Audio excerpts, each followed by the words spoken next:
his father.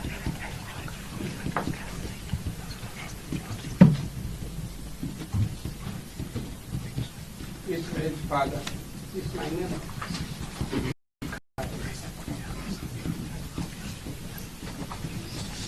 And I recall one day,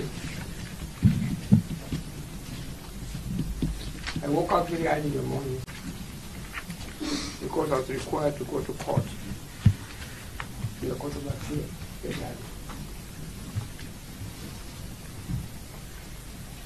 And my late dear wife knocked at the door of the bathroom. She said, "Look, you better rush to Wanjigi's home." The general police have invaded the home. I rushed there, half naked.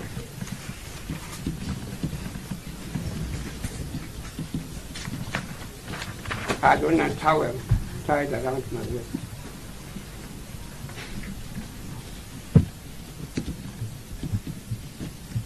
They were harassing the family for upholding the rule of law, for upholding human rights.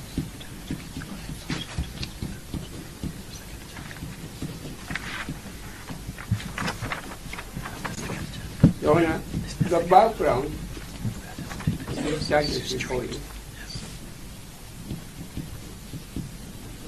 As my learned friends have every pointed out here, it's quite clear valid court orders have been disobeyed.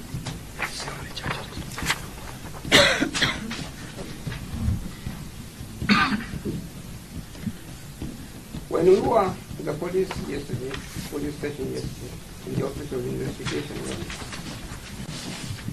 we were in a tiny room. Mr. Wanjigi was there, his wife, and his two children.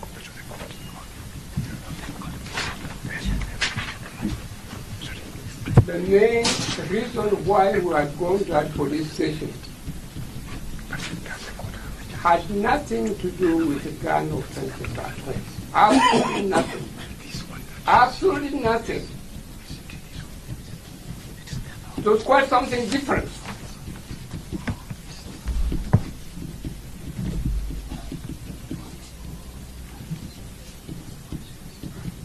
And my friend Mr. Otieno, Willis Otieno, was able to give the background to the matter. And we convinced the senior officer was investigating the matter. They shook hands that will come another day. Out of nowhere,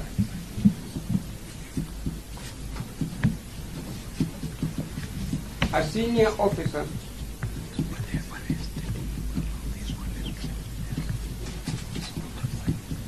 came to forefront. What's the name of the police officer? The investigating officer? Son, Mr. Son. He was reluctant even to give his name.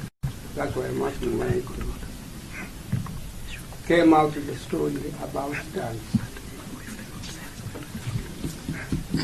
It was clearly an afterthought. And it was clear that they were trying to find a way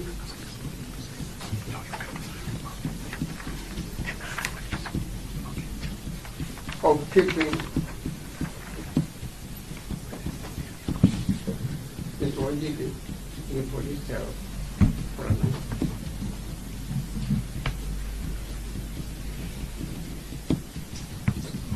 Your Honor, what I observed most objectively and contrary to administration of justice,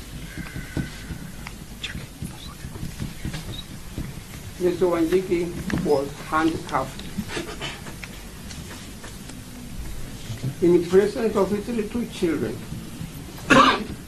in the presence of his wife, clearly trying to demean Mr. Wanjigi as head of the family.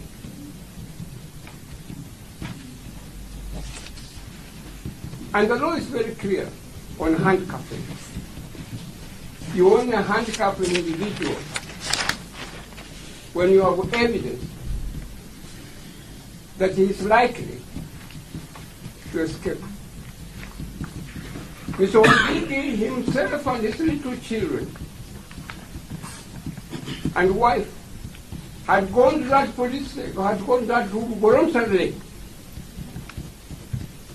And there was no reason or there was no way Mr. Wanjigi would have escaped from the country at all. Is Mr. Sang full of venom, full of malice, trying to demonstrate that he's got the power and authority to do anything he can under the criminal constitution, handcuffed in the presence of his little children. Your Honor, this is not what we fought for. We are going back to primitivity in administration of criminal justice in this country.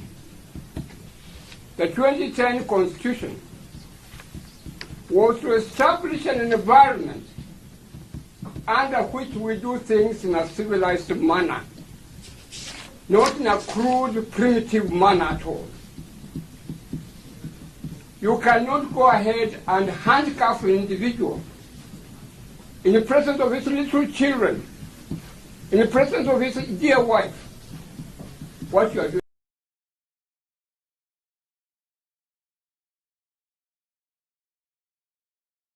is wrong, and that must be condemned.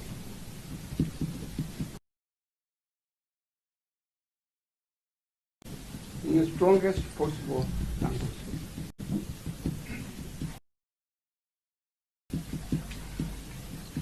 Your Honor, may I remind you very respectfully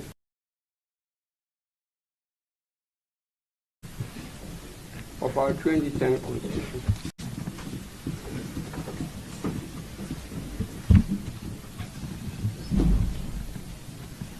We have items in our 2010 Constitution which are dear to the public.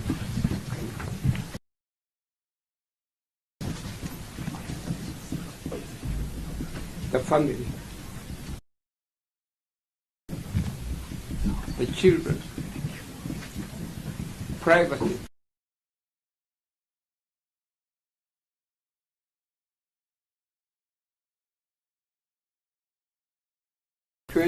Constitution.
common law which you have established,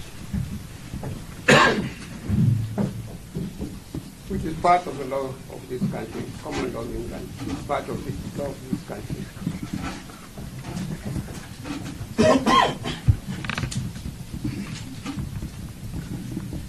Has established that the court has inherent power, court of business,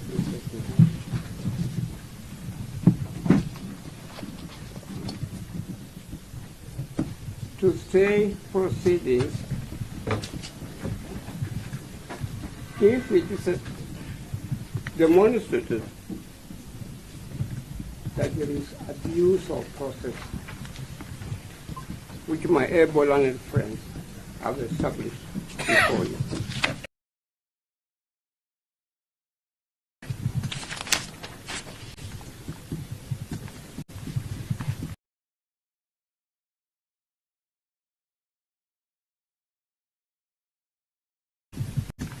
Your Honor, if you may be kind enough to allow me just to read it to the court.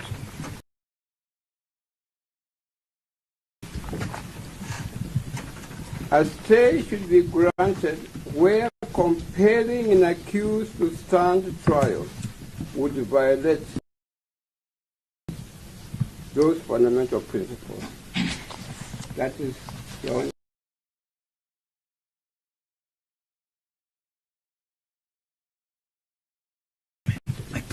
Is illegalities have been committed.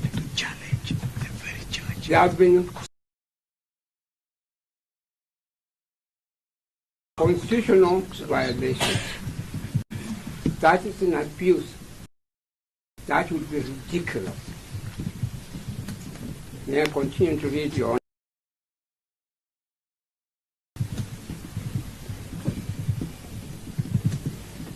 A stay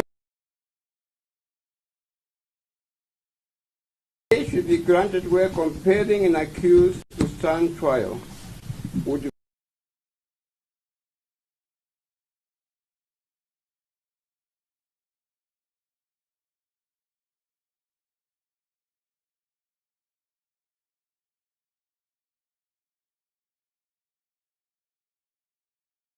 Wanjigi lost his dear father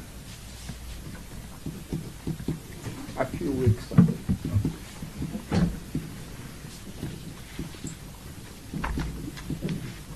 Let us not pretend to be something else.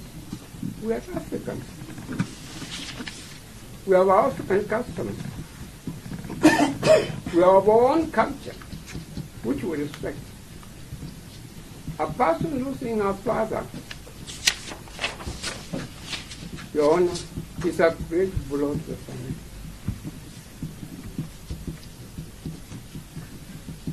The family is still in mourning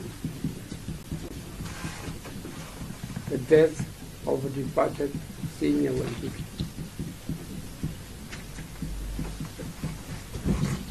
Mama has been affected badly in health.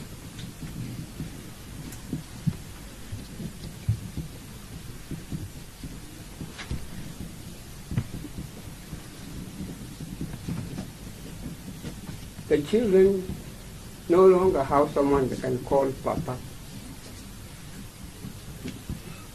The mother, who is a sick lady in her late 80s, no longer has someone whom she can lean on his shoulder.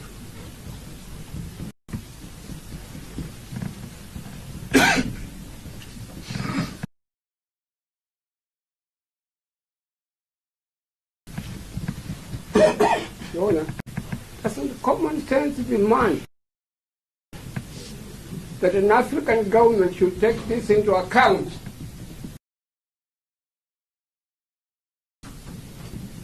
Before arresting the son and bringing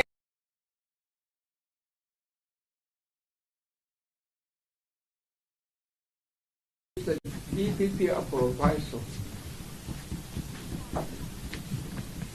that before he can charge an individual, he is at liberty to take other circumstances into account.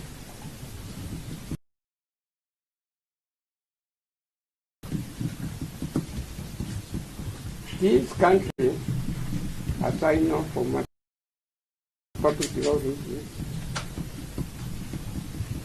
does not have the law of mandatory prosecutions at all.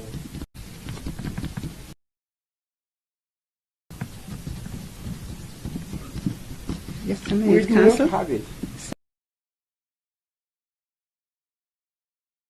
Council. This country does not have. Just a minute. Sorry, Your Honor. I apologize.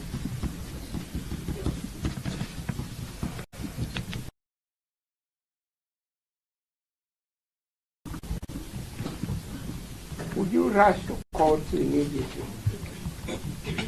when you still mourning the death of his father? One was given a livelihood, shelter, education, and etc.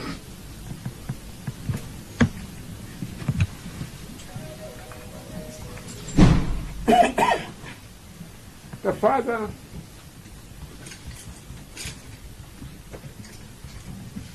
Wanjigi, a respected individual,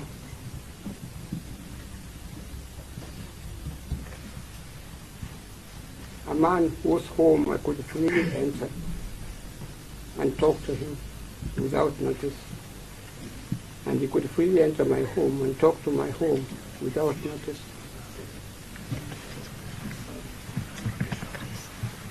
Served this country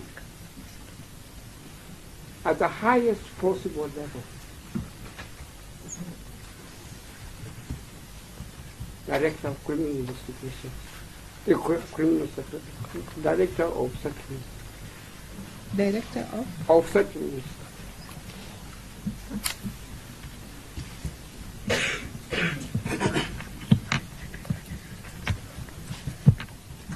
At one time he was the chairman of our Agricultural International Show.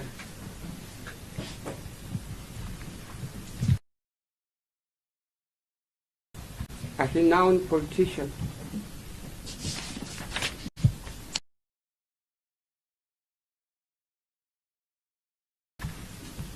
Respected.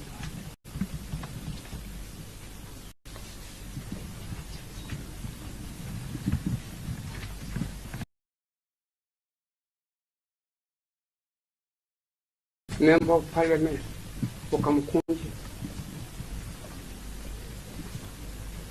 A cabinet minister, respected.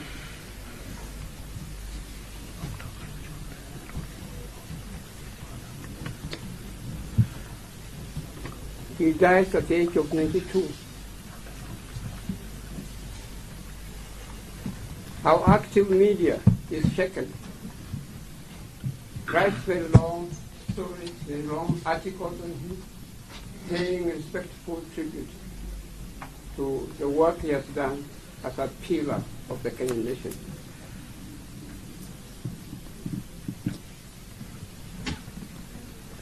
No single word of condolence to the family from the highest office. You want to be kind enough to write that down. No single word of condolence from the highest office.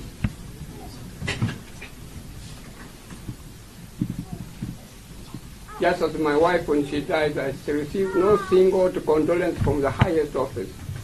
A poor woman who had worked for the nation very hard. I'm saying these things to demonstrate, Your Honor, that the charges before you are not brought in good faith at all.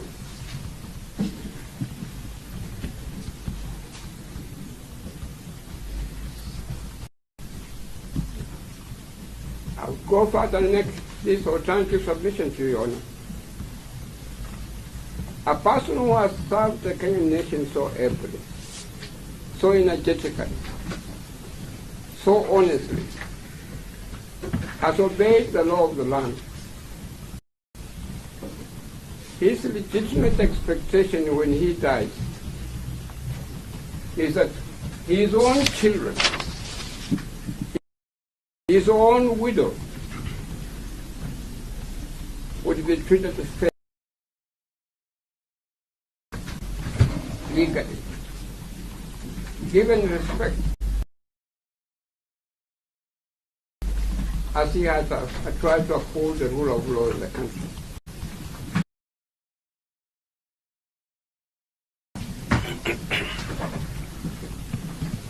That has not been done. Your Honor, if I may now continue.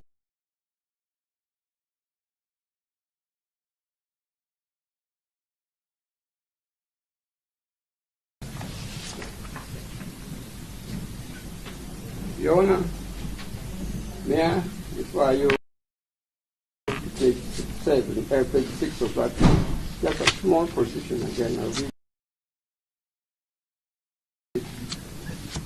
A stay typically takes the form of an order that an indictment remain on file with the instruction that it not be proceeded with. A stay is not technically an acquittal, although for all practical purposes it may have the same effect. The revival of a stayed prosecution without the leave of the court is likely itself to be considered an abuse of process and to be stayed accordingly. Your Honor, the reason why I'm reading this to you, again respectfully, is to show you that you have the power and authority to reject these charges.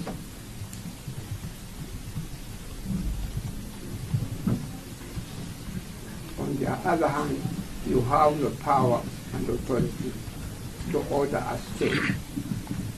And that will be the end of the matter. This matter will not be revived by anybody at all.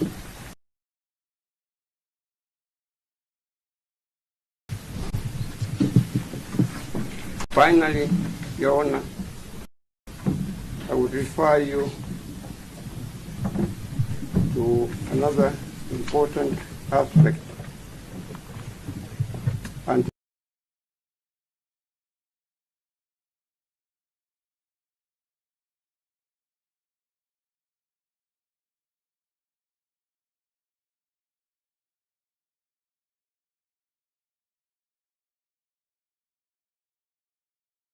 against an individual as in accordance with the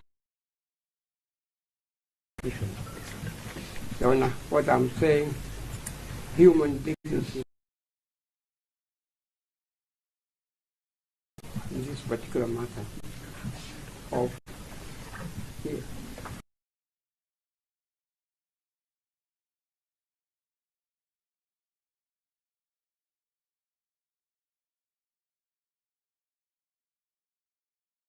The title of it sums up what I would like to say to you.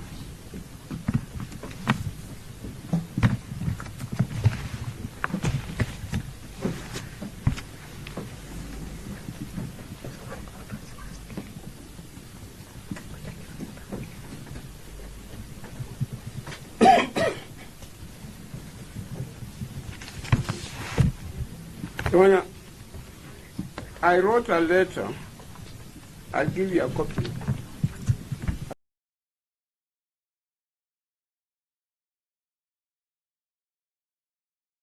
I don't wish to take too much of your time. I've seen that your court is a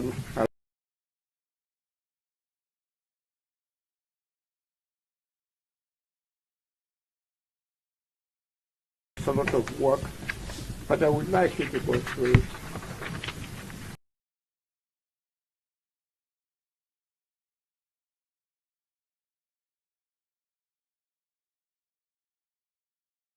Your ruling in this matter.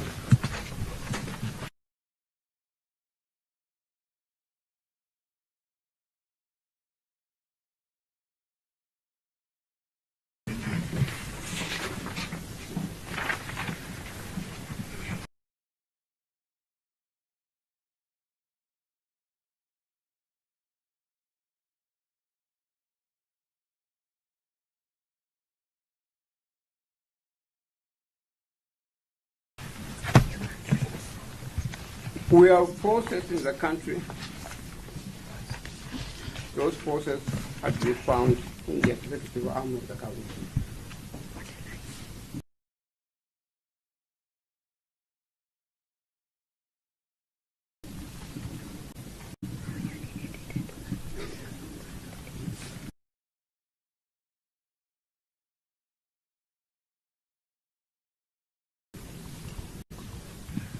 And some second-rate politicians.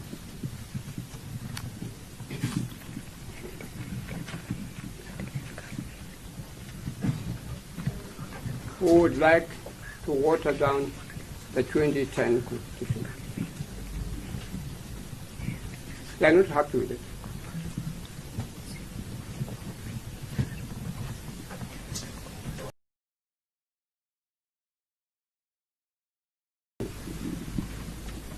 Can only be upheld and continue to be in existence faithfully and firmly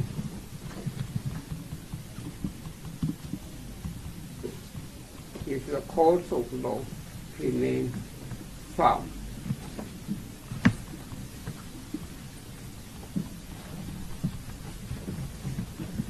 Boldly firm.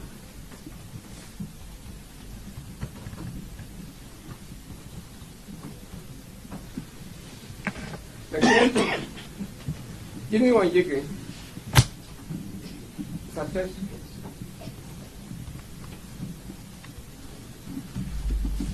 What has he has gone through is a test case.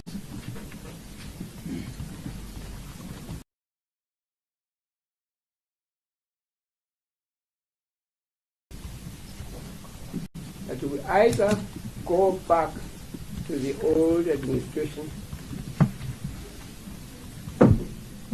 when President Moi was in power, when we were harassed, thrown into detention, we had extrajudicial killings, and etc.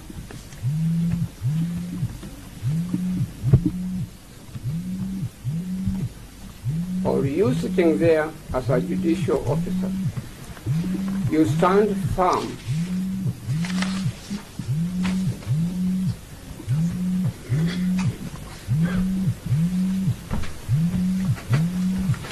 so that the executive does not take you for granted.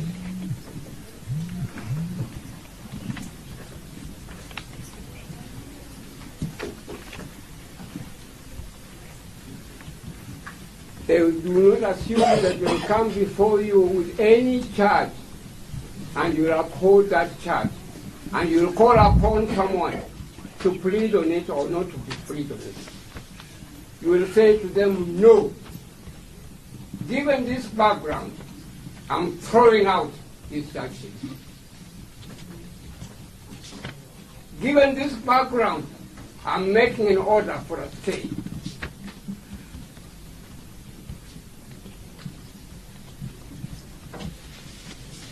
Your Honor, if you show any weakness that you will allow anything that the prosecution brings before you,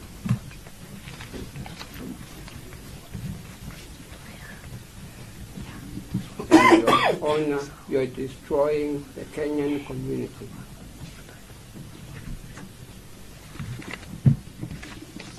And the posterity in the Kenyan nation will blame you. We are where we are at the moment because of this 2010 Constitution. We fought for it. People are killed for it. People are detained for it. People are sent to prison for fake charges for it. Rise to the occasion and uphold this Constitution by saying that the charges against Wanjigi are hereby stayed. Or alternatively, The charges hereby against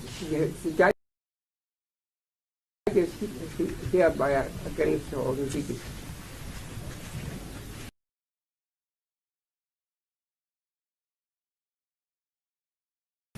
are thrown out into the dustbin.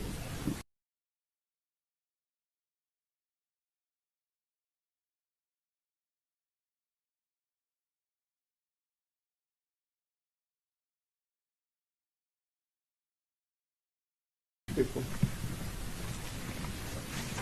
they are clever. In a sense that is objection.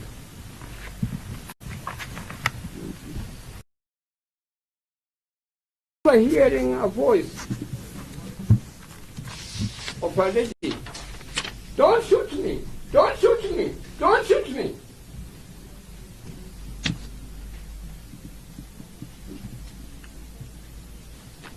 The law of proportionality in arresting individuals, the law of proportionality in carrying out search had been abused.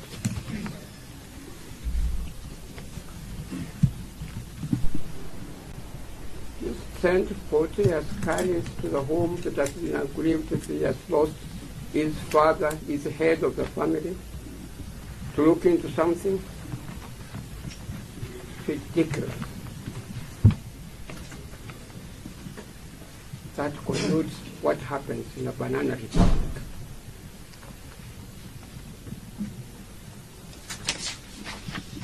You have to sort out everybody to carry out searches when you know there's nothing there and you come up with nothing. Ridiculous dishonesty.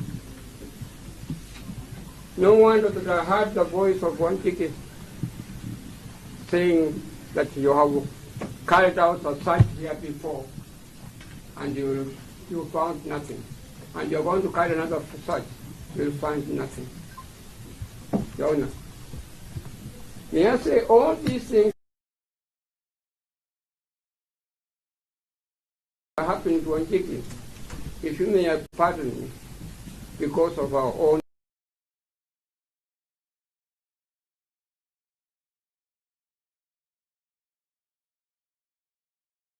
weakness in the judicial system.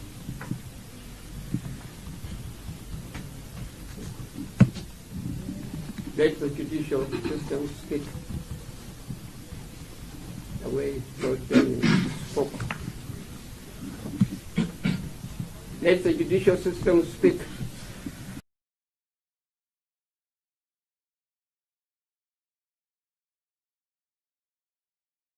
Courage is called for. And you have been given opportunity to demonstrate that we who are associated with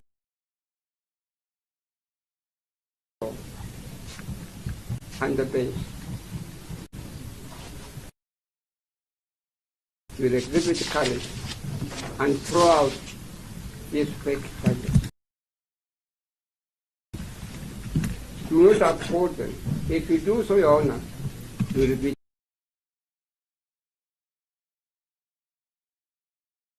taking us back to the boy days. Thank you.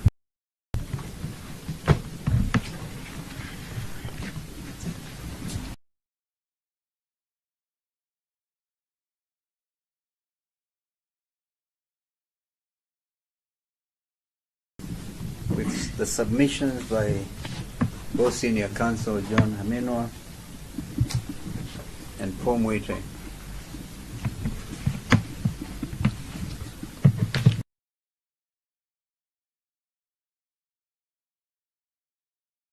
With regard to the matter before you.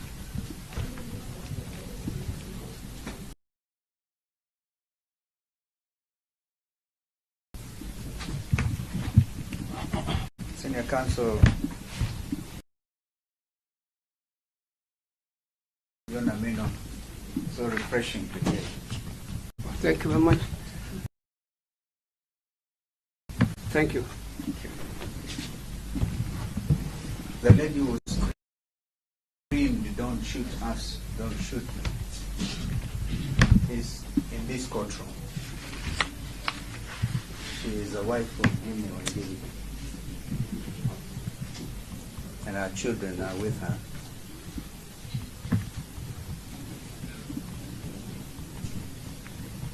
Therefore, Your Honor, you have some singular opportunity to make or contribute to criminal jurisprudence in our country.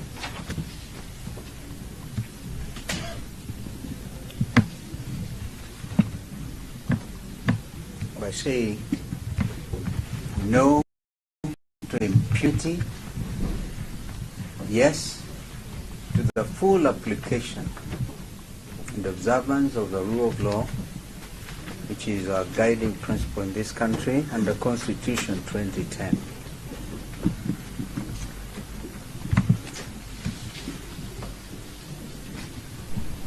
We sat patiently here when you were taking other pleas, and sorry I had to rush and attend to a cremation of a friend's mother. So I thank Paul for holding brief. I think you have been given a list of counsel who are associated with this matter. It's an impressive list. These are not men and women who are seeking vainglory or showing political support to Jimi Wanjigi. But these are senior citizens who want to call out impunity. And although some be political leaders like Paul himself or my brother Eugene or Malwa, and I think our sister mother was also on record, but they also are senior, they're also members of the legal fraternity. And if I can quote what my colleague Eugene said yesterday when we went to Kamukunji police station,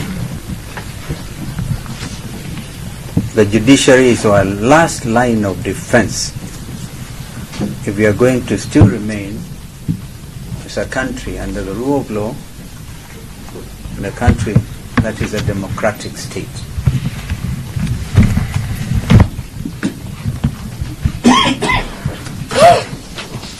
Therefore, we intend to move with speed and call out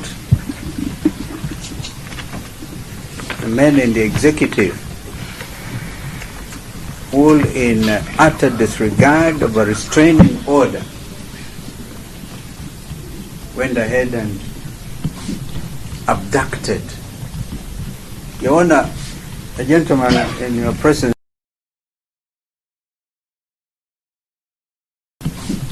abducted.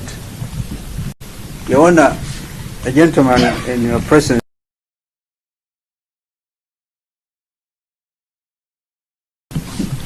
abducted. Your Honor, a gentleman in your presence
that we are dealing with, and the current file.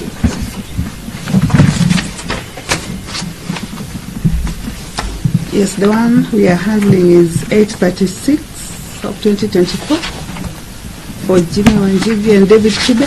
Yes. It's the one that we are handling at the moment. Yes. It goes together with remember the other one? There is one which we've not read, Yes. 837. That's where the firearm certificates are. I just felt that I bring up the issues so that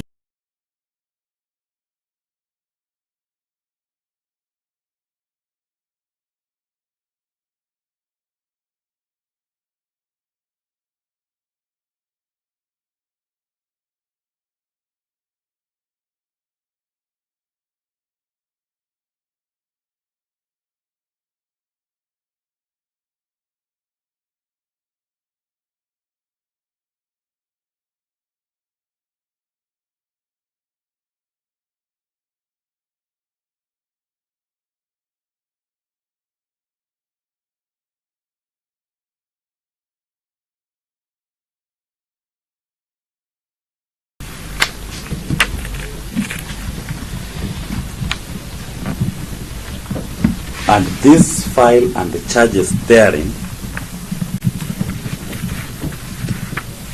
are the subject of proceedings in petition E396 of 2024.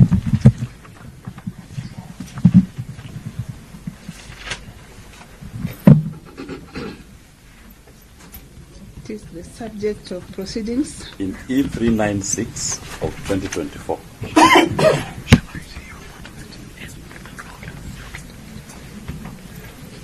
And amongst the issues raised in that petition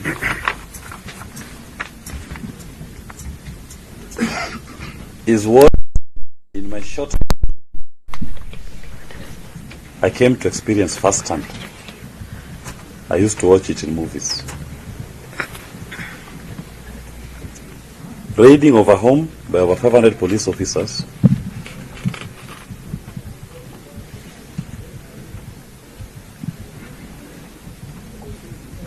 majority of them wearing balaclavas and carrying assault rifles, high caliber assault rifles, and a comprehensive search of the entire compound and every single room in the home conducted by the police in the presence of family, in the presence of lawyers.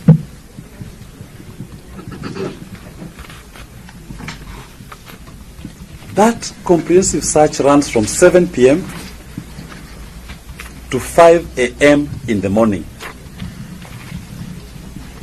A search from what time? 7 p.m. on the 8th of August to 5 a.m. in the morning on the 9th of August.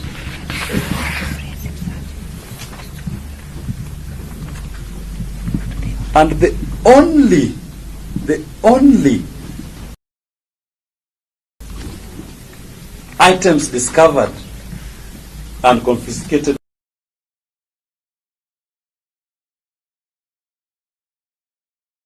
by the police, which is inventorized and signed by all the parties.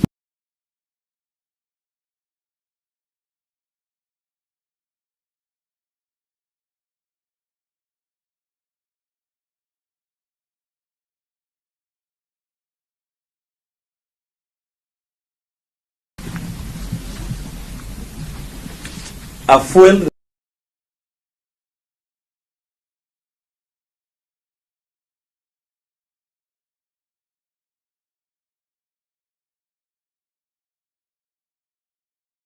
receipt for Total Energies Muthaiga.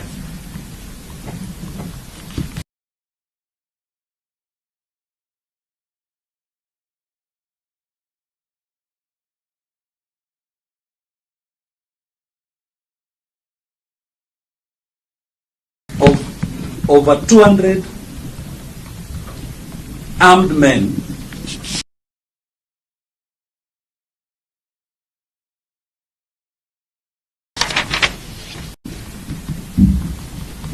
wearing balaclavas,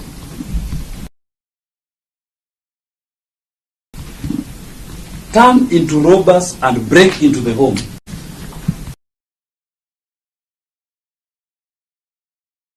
They steal a watch. They rob Jimi's children. They're still household effects. But if that is not enough, poor Willis Otieno is lawyer. My motor vehicle KCL 341F.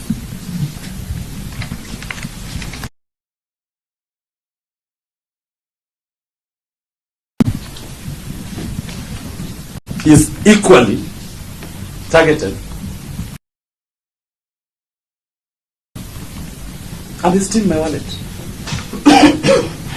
Our stand here, I only thank technology to prove that I'm an advocate. Amongst the items stolen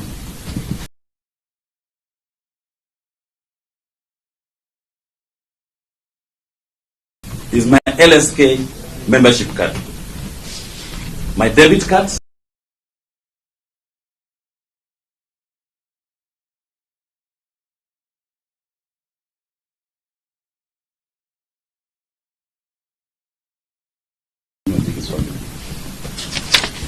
but today we are told that group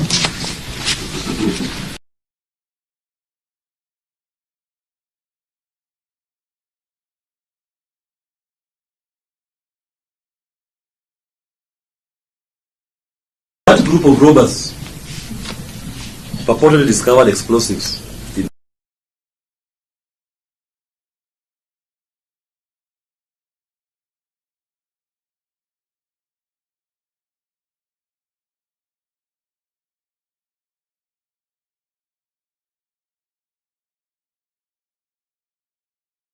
as they are done for over 10 hours.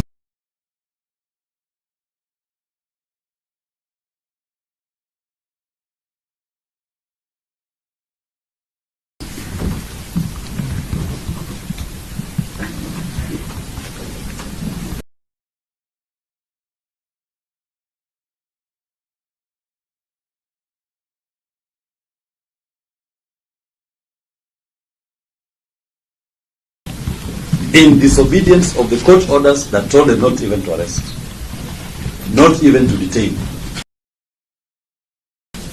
It's the mythical story of a thief who runs on the streets and starts shouting, thief, thief, thief, to send you the wrong way.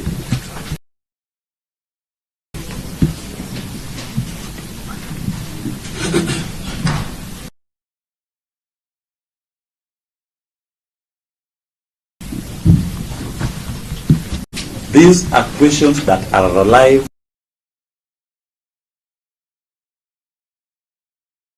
and active in petition 396. Compelling reason to defer plea.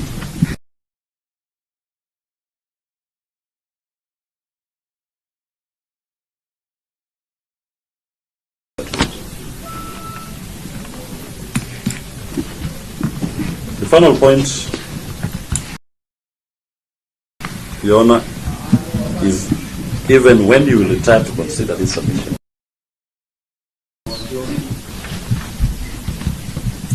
there is this live question that is before you.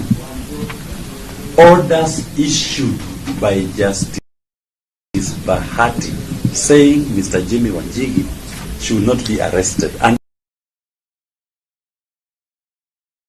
if he is arrested, he should be released forthwith. He is before you as an arrestee being held by Mr. Sang at Contema. He was held overnight at Kamukunji police station. And he was held incommunicado. He did no access to his lawyers.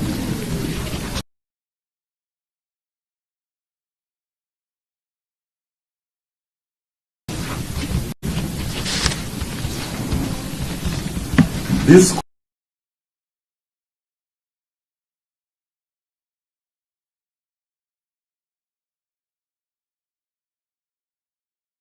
Justice Bati or another judge says so. So we respect that as a bare minimum. You should not be here as an arrestee of Mr. Sang, a contemner, who was not part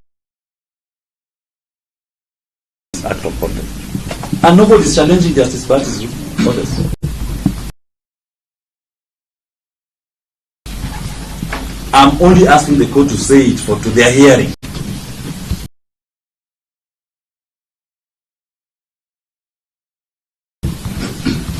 The orders already exist. We are not even asking for any fresh orders in that regard.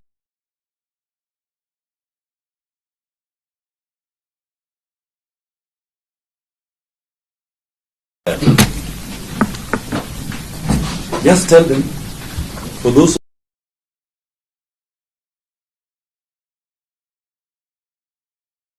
visions of my seniors, and just to reiterate to this honorable court that Jimi Wanjigi has had these cases before him. My senior Willis has illustrated, but the reason we are here, and I'm sure we want to ask each other, is why in the first place we are here. Court orders are not meant to be dished out just to make people happy. The court is a place where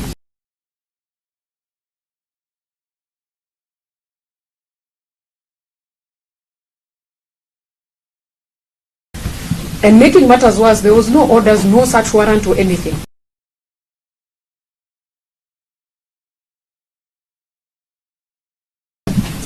But we complied as law-abiding citizens. The search was done conclusively. As my senior has said, at 6 in the morning they're back. But what is interesting is that they come, first of all, to destroy, disconnect electricity and Wi-Fi. If you're doing the right thing, why would you go to such lengths? It is prudent to say that we should not be here today because the court of law, just like today they presented the two accused persons before this honorable court, how they want their orders and their way to take place. However, they cannot respect orders from another court. The issue of firearms has been addressed prior. It's not something new. So, Your Honor, today we are humbly requesting that the judiciary, through your office, sets a precedent that one arm of government cannot be seen not to respect the rule of law. The 2010 Constitution, we fought for it. We enjoy the rights envisioned here, and justice should not be selective. Inasmuch as we want to respect the rule of law, it goes down to respect court orders. As a judicial officer and as a Kenyan, I humbly request, just like my seniors have said, that this issue be deferred by virtue that their court has already made pronouncements prior. We cannot be doing the same issue every day. So I humbly request this honorable court to take that into cognizance, to look at the manner in which even the second accused person was beaten up, and his only crime was to be his aid. As we speak, I also request that he be allowed to get medical treatment because he's in pain. So I humbly request this court to set a precedence that the court is there to give orders, and the orders should be respected. And if a party is not happy, there are modalities to transfer specifics. Thank you, Your Honor. You know, before the DPP response. Senior counsel, with all due respect, it seems we'll not finish. No. I'm not making any submission. Okay. I'm just saying inadvertently, I failed to mention to this honorable court a part of the defense team also consists of the Honorable Dan Maanzo, who is present in court. I should have included his name. And also Nelson Harvey, the immediate past president of the Law Society. I thank you. I'm present, Your Honor. I had to come out of retirement to come and confront this time.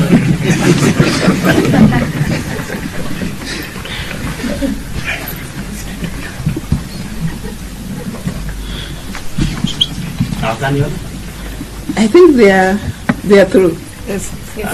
I'm not sure if any of my colleagues would want to. You have anything you wish to say? Just remind me the name. My name is Wanjigi. I am here on the instructions of the Director of Public Prosecutions and also my colleagues who are in the court. I'll start from my learned colleague, Mr. Ndegwa's Mwenda's submission that the prosecution probably need some time to be able to respond to the application this morning. We are grateful for the offer, but I am ready to go right now. Number two, I want to be sure that I understood the nature of the application. And the prayers that we have heard the defense ask for are, number one, that you defer the charges, and or number two, that you reject the charges, and or number three, that you stay the charges, and or number four, that you throw those charges into a dustbin. And Your Honor, the reasons for those prayers, Your Honor, I've noticed the court is not writing. Yes. May we know why? Don't worry about that. I've heard you. You've just reiterated what they say. Okay. Yes. That's good enough. That's good enough. The reasons that the defense has given, number one, is that the deferment of charges should give the defense an opportunity to go back before the Honorable Bahati Mwamuye to seek contempt orders as against the respondents in petition E396 of 2024. That's ground number one. To go back to Justice Bahati Mwamuye to institute contempt proceedings as against the respondents in petition E396 of 2024. Number two is that the respondents have violated the rights of the intended accused persons. Number three is that the respondents have violated a number of provisions of the Constitution of Kenya 2010. And number four, before I get to the final number five, number four is that the charges are bad because they are defective. And finally, number five, for compassionate reasons because the first accused person just lost his father.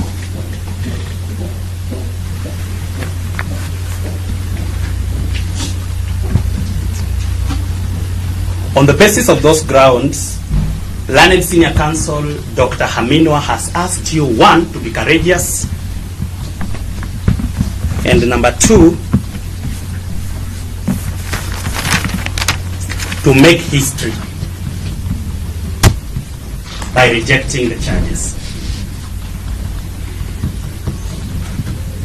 Now, Your Honor, that's our understanding of the dispute from the defense side, the basis for which they want either rejection or a deferment or a throwing into the bin of the charges before you. However, any court, including this court, can only do what it is empowered to do. And my starting point is the jurisdiction of this court.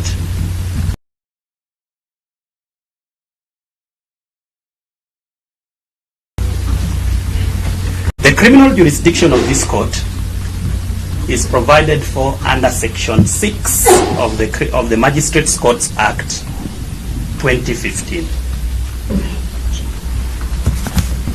Sorry, Your Honor, just before I go to that, it's strike law that jurisdiction is everything. I need not quote the authorities, but one of those is Samuel Kamau Macharia versus Kenya Commercial Bank and another.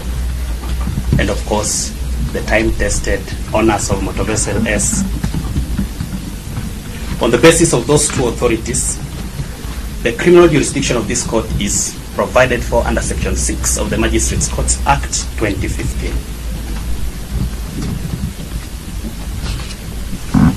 But there's also an important aspect of your jurisdiction under that act, provided for under Section 8 of the Magistrates Courts Act 2015. And that jurisdiction is the jurisdiction to enforce constitutional rights and fundamental freedoms.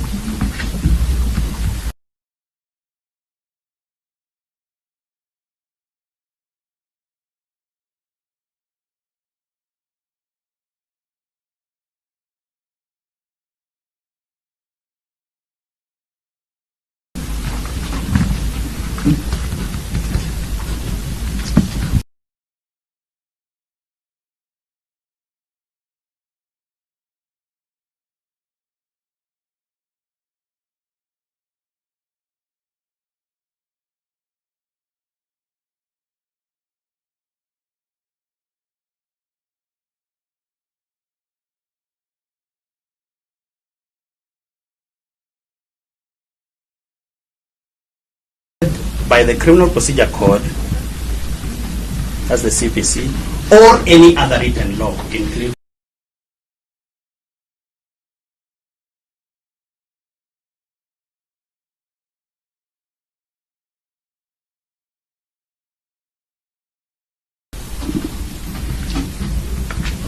Article 25A and B only of the Constitution.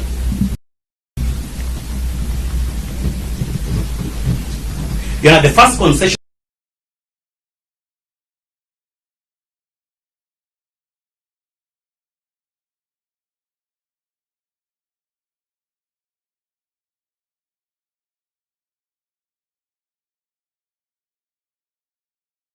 we make at this point, subject to further medical.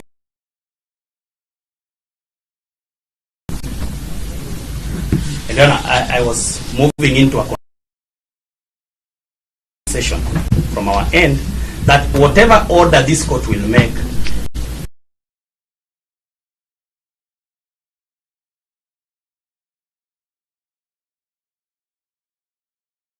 must then allow the second intended accused person to be taken for medical checkup.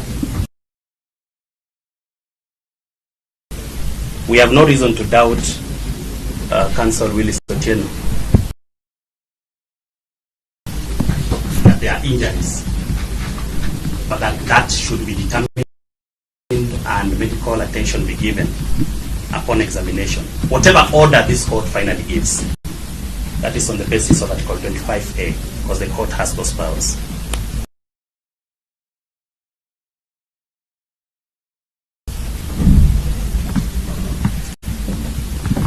To that extent, Your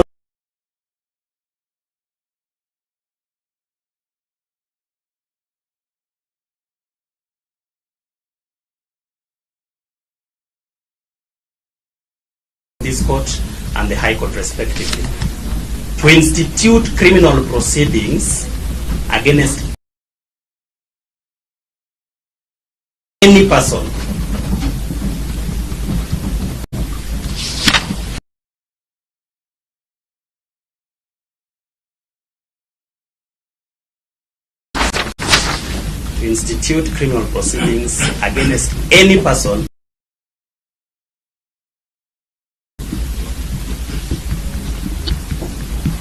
before any court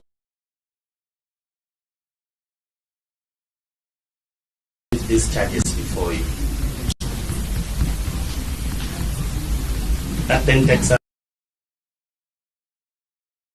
to the substance of the charges before you.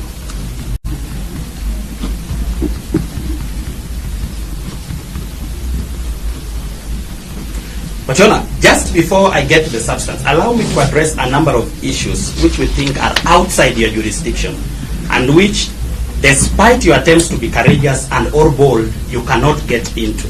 That this court cannot enforce constitutional rights and fundamental freedoms outside Article 25A and B. For example, a mention has been made as to the improper or irrational cancellation of a certificate of firearms, contrary to the provisions of Article 47. This court cannot look into that, however bold and courageous. That is outside Article 25A and B. So it means the court must shut its eyes to Article 47.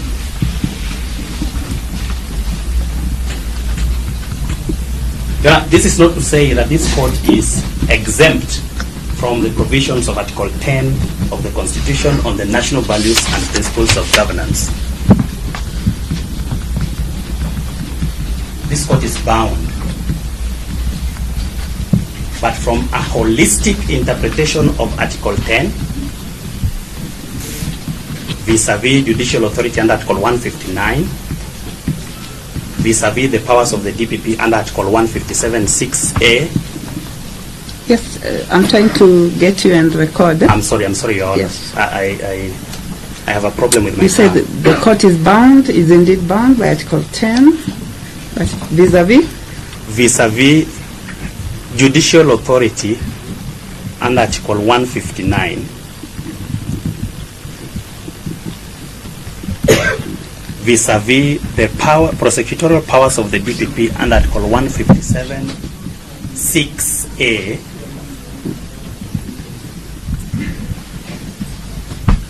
together with Sections 6 and Section 8 of the Magistrates Courts Act, that a holistic interpretation of thereof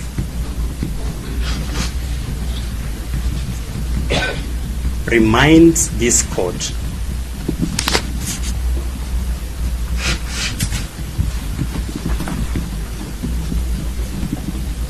that a number of actions you've been asked to do are within the province of the High Court under Article 165, sub-Article 3.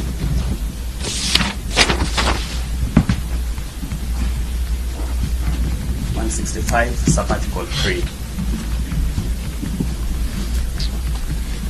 In other words, the jurisdiction to determine whether an act or omission alleged to have been done under the Constitution is in violation with the Constitution belongs to the High Court and not this court. If the arrest of Honorable Jimi Wanjigi and or the second accused person violated the Constitution, or rather, whether or not the arrest, whether there were 50 police officers, and we don't take it very lightly, those statements, whether there were 200 police officers, and therefore the action of the police were in violation of the Constitution, that determination can only be done by the High Court under Article 165, sub-Article 3. And this is not to say that the police should get scot-free where there are, established violations of the Constitution.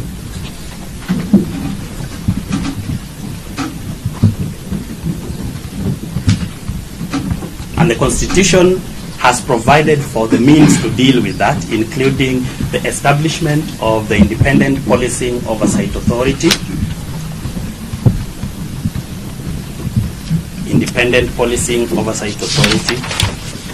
with a mandate to investigate such allegations and to punish or recommend for prosecution such police officers.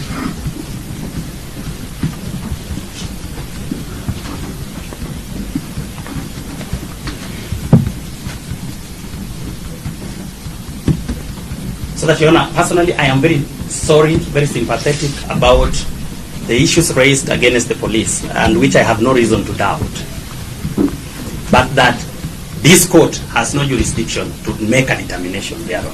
And without jurisdiction, you down your pen on that issue.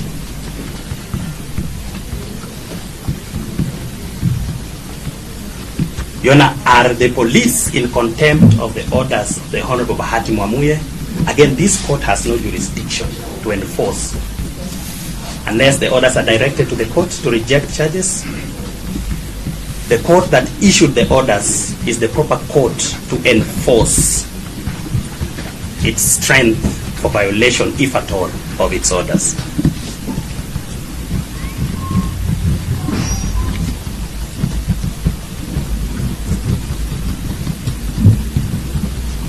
Your Honor, if police robbed the family of Honorable Wanjigi, again, this court cannot make that determination.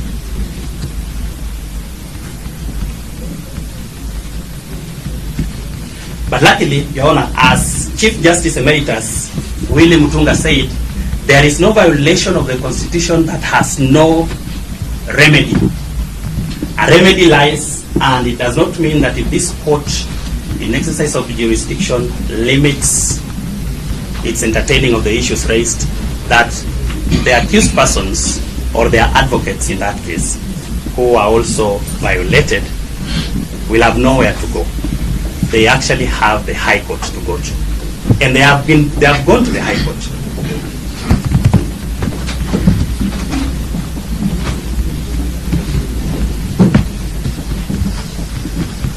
In a sense, therefore, Your Honor, still on the question of jurisdiction, what is before you is very limited.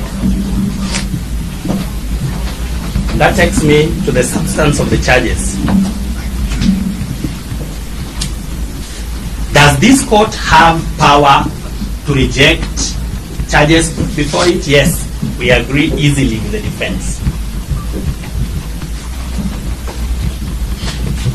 But we disagree on the basis they are inviting you to reject the charges. And from a criminal law perspective, this court can only reject charges in the following cases.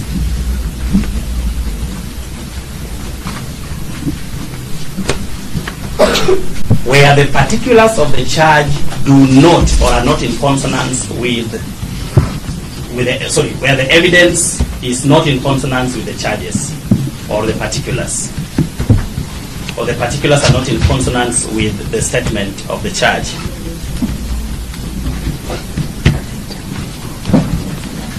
You know, that power is granted under Section 89, subsection 5 of the Criminal Procedure Code. 89, subsection 5 of the Criminal Procedure Code, that this court can reject charges on that basis.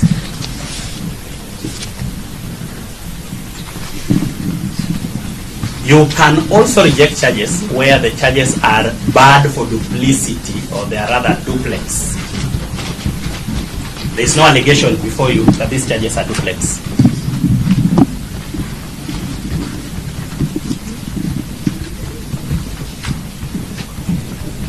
So that a charge may not be defective as proposed by the defense for the reason that the actions leading to the charge were in violation of the Constitution.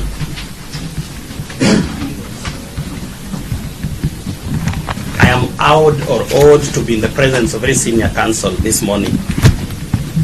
I am comparatively younger in the profession, but I would appreciate if I am shown any authority. Relying on the inherent powers of the court. Thank you for that reminder. This is what Do I record you in brackets? Senior counsel. That brings me back to that question of jurisdiction. Allow me to just read a quote from the now retired criminal law guru, Justice Bononga.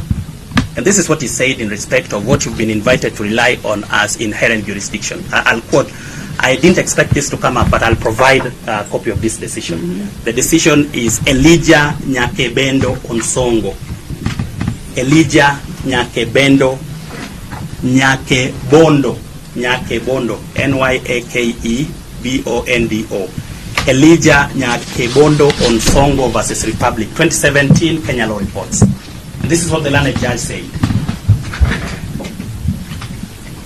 First, a subordinate magisterial court, which is this court, including a court of senior principal magistrate, only has jurisdiction as may be conferred upon it by any statutory law, including the Constitution. In criminal matters, as in the instant application, such courts do not have inherent powers. It is important to point out that such courts only have inherent powers in civil matters in terms of Section 3A of the Civil Procedure Act. So that another thing as regards your jurisdiction is that you do not have inherent jurisdiction. Your jurisdiction is given by law only. The Constitution, the Magistrates Court Act, the Criminal Procedure Code, and the Penal Code in respect of criminal law.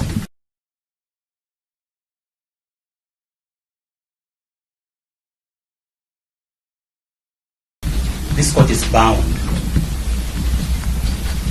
but from a holistic interpretation of Article 10,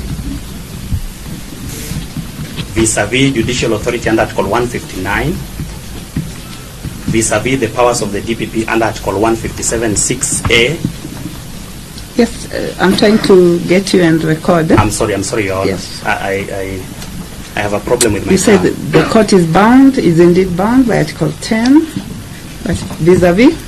Vis-a-vis judicial authority under Article 159, vis-a-vis the prosecutorial powers of the DPP under Article 157(6)(a,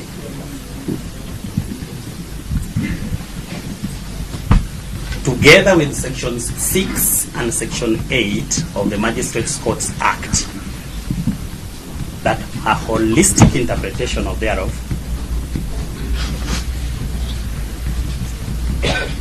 reminds this court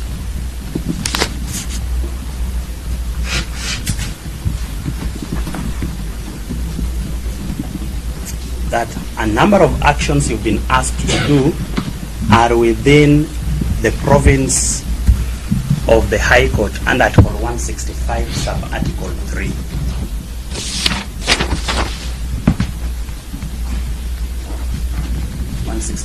Sub-article 3.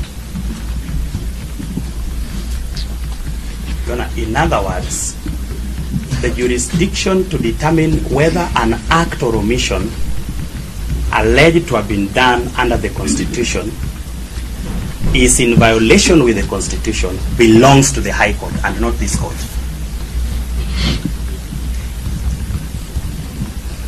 If the arrest of Honorable Jimi Wanjigi and or the second accused person violated the Constitution, or rather, whether or not the arrest, whether there were 50 police officers, and we don't take it very lightly, those statements, whether there were 200 police officers, and therefore the action of the police were in violation of the Constitution, that determination can only be done by the High Court under Article 165, sub-article 3. And this is not to say that the police should get scot-free where there are, established violations of the Constitution.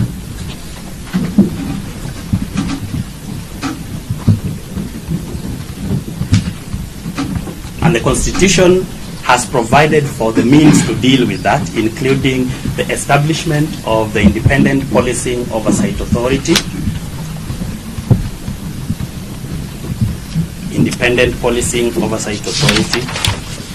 with a mandate to investigate such allegations and to punish or recommend for prosecution such police officers.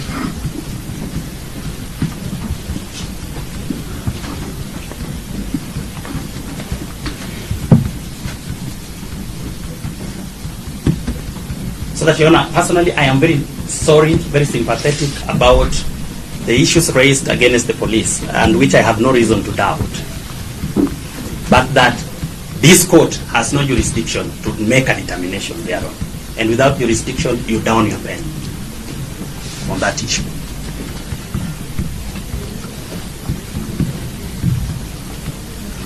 Your Honor, are the police in contempt of the orders of the Honorable Bahati Mwamuye? Again, this court has no jurisdiction to enforce unless the orders are directed to the court to reject charges. The court that issued the orders is the proper court to enforce its strength for violation, if at all, of its orders.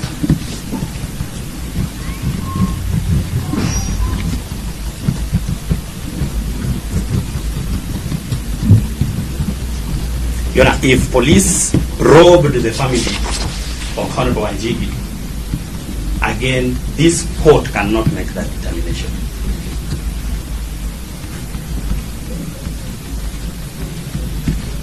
But luckily, Your Honor, as Chief Justice Emeritus Willie Mutunga said, there is no violation of the Constitution that has no remedy.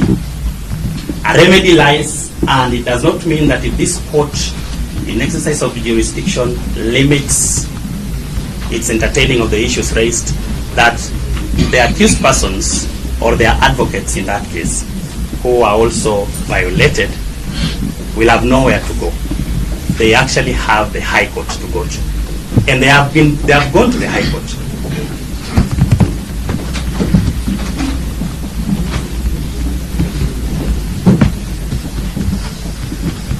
In a sense, therefore, Your Honor, still on the question of jurisdiction, what is before you is very limited.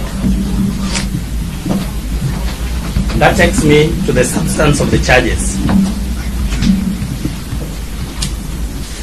Does this court have power to reject charges before it? Yes, we agree easily with the defense. But we disagree on the basis they are inviting you to reject the charges. And from a criminal law perspective, this court can only reject charges in the following cases.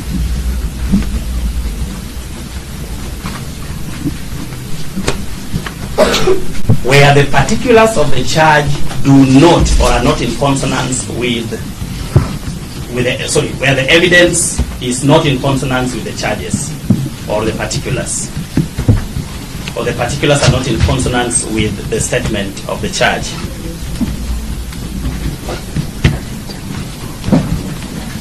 You know, that power is granted under Section 89, subsection 5 of the Criminal Procedure Code. 89, subsection 5 of the Criminal Procedure Code, that this court can reject charges on that basis.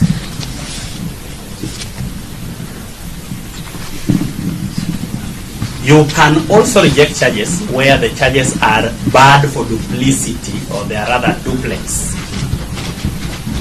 There is no allegation before you that these charges are duplex.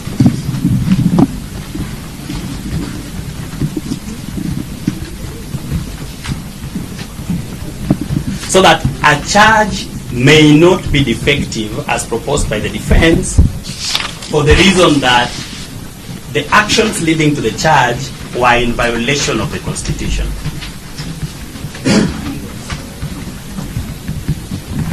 I am awed to be in the presence of very senior counsel this morning.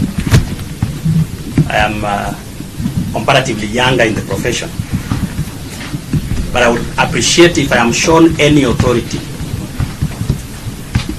You are relying on the inherent powers of the court. Thank you for that reminder. This is what do I record you in brackets? Senior counsel. That brings me back to that question of jurisdiction. Allow me to just read a quote from the now retired criminal law guru, Justice Bononga. And this is what he said in respect of what you've been invited to rely on as inherent jurisdiction. I'll quote. I didn't expect this to come up, but I'll provide a copy of this decision. Mm-hmm. The decision is Elijah Nyakebendo Onsongo. Elijah Nyakebendo Nyakebondo. Nyakebondo. Elijah Nyakebondo Onsongo versus Republic, 2017 Kenya Law Reports. And this is what the learned judge said. First, a subordinate magisterial court, which is this court, including a court of senior principal magistrate, only has jurisdiction as may be conferred upon it by any statutory law, including the Constitution. In criminal matters, as in the instant application, such courts do not have inherent powers. It is important to point out that such courts only have inherent powers in civil matters in terms of Section 3A of the Civil Procedure Act. So that another thing as regards your jurisdiction is that you do not have inherent jurisdiction. Your jurisdiction is given by law only. The Constitution, the Magistrates Court Act, the Criminal Procedure Code, and the Penal Code in respect of criminal law.